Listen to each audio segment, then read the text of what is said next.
So what we're looking at here is the end results of doing diagrams that represent the forces in play in a beam bridge. You can see here we're starting off with the free body diagram that we've used through the entire calculations, where we've calculated out the reaction vertically on the left and the reaction vertically on the right, based on the information that was available to us.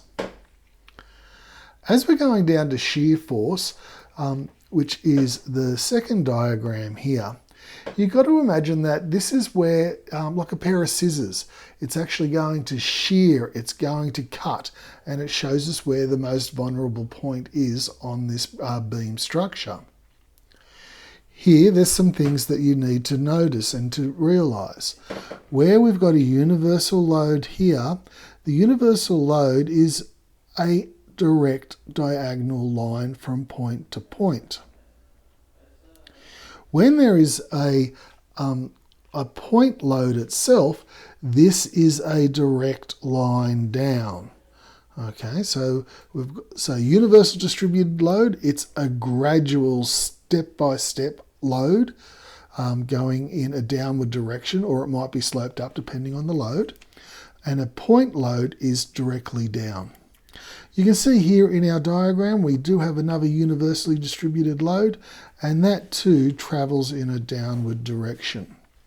Now, to check what we're actually doing when we're doing these calculations, you need to realise that we do start at a 0 point and we also finish at a 0 point on our diagram.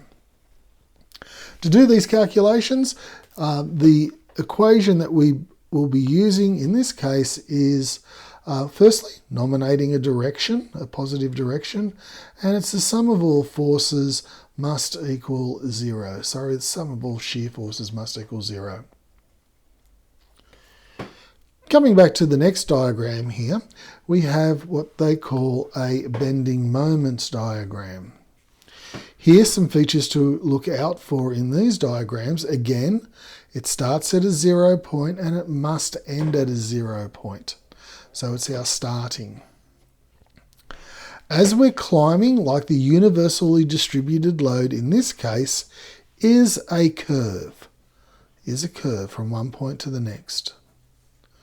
Here, where the point load is, it is a direct straight line between those points. So you can see here, this is where the universal distributed load finishes, this is where the point load is, and it's a straight line in between the two. Again here, for our next universal distributed load, again it is a curve. Okay, it's a curve there, starting off short and then dropping down there. What you need to know with this one though is the calculation for this is firstly establishing the direction for a positive bending moment, and then it's the sum of all forces. My mistake there. It's the sum of all moments.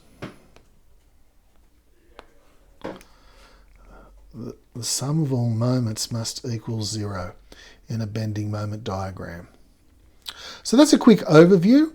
Like I said, the points, there's a few little ticks and trips with this one. But you can see that everything is in line so that everything lines up within the drawing itself. And they usually, and you'll see this in a HSC question as being represented in this way, where you've got your free body diagram. Next, directly underneath it, the shear force, and underneath that is the bending moment. And you'll be asked to draw the details in based on the free body diagram. How do we get to these points that we're looking at here? That'll be in the next video to show you how we arrive at those calculations to be able to plot these points in our diagram.